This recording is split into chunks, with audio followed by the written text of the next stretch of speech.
I now invite Dr. Mark Hudson, Associate Professor in Sociology, but the coordinator for Global Political Economy, to share more about their program. Welcome, Mark. Thanks very much, Heidi. Really appreciate it. Nice actually to hear a little bit about some of the other programs at U of M as well, interdisciplinary programs. GPE in a nutshell is about revealing and making connections so that we can become more effective change makers in the world. And I'm going to use the acronym GPE throughout this because global political economy is kind of a mouthful, and it would take half my presentation time just to get that out. So why are the nations of the world having such a tough time taking action on climate change? Why, when the world produces enough food to feed everyone on the planet, are 1 billion people undernourished? What do either of these things have to do with decisions that are made in the skyscrapers of financial districts in places like London or New York or Hong Kong? These are the kinds of questions that GPE challenges students to take on, that the challenges that are facing humankind in the next century are really daunting, and they can seem really intractable. A whole global system of political and economic forces influences not only big global problems, but also issues that are right in your hometown, things like a lack of affordable housing, deep racialized poverty, urban sprawl. Things like entrenched inequality, climate change, and poverty are hugely complex problems with no easy solutions. And GPE was conceptualized and designed by faculty members in 5 arts disciplines who were actually a little bit frustrated at the limits of their own disciplinary perspectives.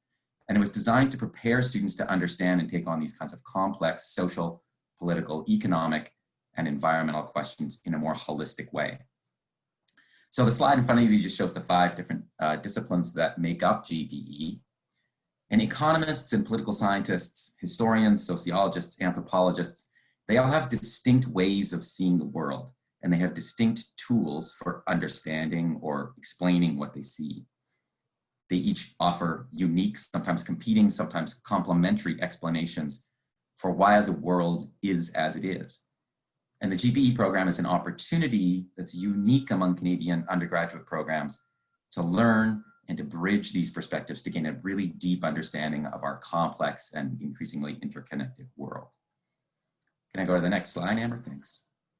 So GPE offers a general 3-year major and an advanced 4-year major degree. One of the different things about GPE is if you do the GPE major, you're not required to take a minor because the program already offers a huge breadth of perspectives, but you can take a minor if you're interested in doing so. So say, for example, you want to learn or develop a language and get a credential for that, or if you want to further your studies in a particular discipline that participates in GPE, like economics, because you want to go further with that education after your graduation from U of M, then you have the opportunity to do that. Next slide.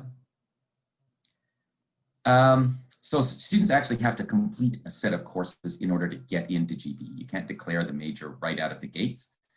But a typical set of intro courses might look like this. We have a course focused on Canadian political economy. That's a macroeconomics course.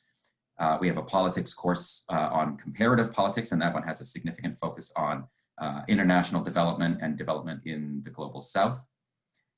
You might look at a microeconomics course that's centered on understanding global environmental problems. We want our students to take a modern world history course. That's just to get you up to speed on the last 500 years or so of life on the planet.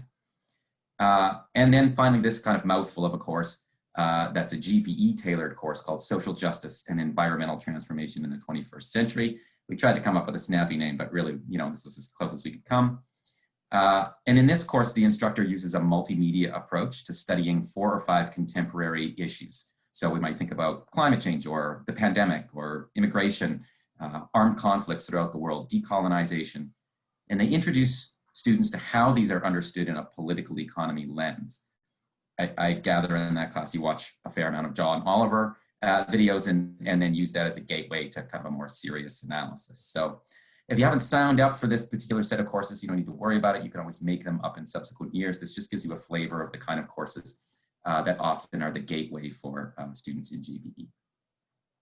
So at the upper division, I just want to move this through this fairly quickly. Once you get into the second, third, and fourth years, this just, again, gives you a kind of a flavor of the kind of courses that we offer. We have courses in international political economy and political economy 1 and 2. Those focus on how the capitalist system functions either at a national or an international level. We have a course on power, politics, and the welfare state through the sociology program that looks at the ways that social relations and power relations in different countries have shaped their welfare states. A history of capitalism course, which is pretty self-explanatory. Ecology and society looks at the relationships between human societies and their natural environments. And anthropological perspectives on globalization and the world system is a kind of a cultural take on how it is that the world system, as that becomes increasingly integrated, functions. So in addition to taking all of these courses outside of the walls of students in GP have the opportunity to enroll in the field placement course that Dr. Camfield is going to talk about in a few minutes. And what we've got here is a list of the Winnipeg community organizations that GPE students were placed with last year. And all of these students did really meaningful, very challenging work with community organizations that helped them do advocacy, policy work, and outreach in the local community. A pretty substantial number of our students also make it a priority to get out and see other parts of the world, and we work very hard in the program to accommodate students who choose to do so. We really want our graduates to have some experience with another culture and another part of the world. Obviously, COVID is putting some limitations on that for everybody right now, but we're hoping that we'll have those opportunities up and running before folks start to graduate. So we just have a list of places that some of our students have gone either on exchange programs or sometimes work terms. And as you see, it's throughout the world from Scandinavia and Southern Europe, Africa, Latin America, East Asia, and they've all had amazing experiences doing so. So you might be asking yourself whether this is a program for you. Only you can answer that question, but I can tell you the kinds of students that excel in our program, that really embrace it and get involved with the program. And many of our students still are in touch with their peer group that they went through the program with. First of all, these students are motivated to better understand the world in order to try to change it. There's a kind of an active component to that learning and a motivation about social change. Secondly, they're up for a challenge. So if you're at university to get a degree with minimum effort, this is not your choice. The program is very demanding of its students, and it's more heavily prescribed than most programs at the university, most degrees. So we actually require a lot of courses. There are definitely easier ways to get your degree, but our graduates tell us year after year that the reward is well worth the struggle. Sometimes when they're writing their undergraduate theses in February, they probably regret their decision having gone down this course, but at the end of it, they're always extremely happy. And then finally, you should have some interest in law and policy with an interest in social justice and sustainability. A lot of our course content focuses on these aspects of political economy. So what are you going to do with it? This is always the question, as Carrie Miller mentioned. Everyone wants to know what happens when you get out the end. As with most arts degrees, I can't tell you what you're going to do for a living afterwards, but GPE provides you with a toolbox. It develops analytical, research, communication, critical thinking, and problem-solving skills that can be applied in a huge range of settings. And I've put up on the slide just a smattering of the kinds of places that our graduates over the last 7 or 8 years have ended up. Now, some of these have gone right out from the GPE program to do their thing, and others have gone on to graduate or professional schools. You see one of the professions listed up there is a professor. You don't get to be a political science prof with a BA, no matter how awesome that BA program is. And actually a large portion of our students have gone on to graduate work in universities, from Oxford in England to the Graduate Institute in Geneva, universities across Europe, the US, and Canada.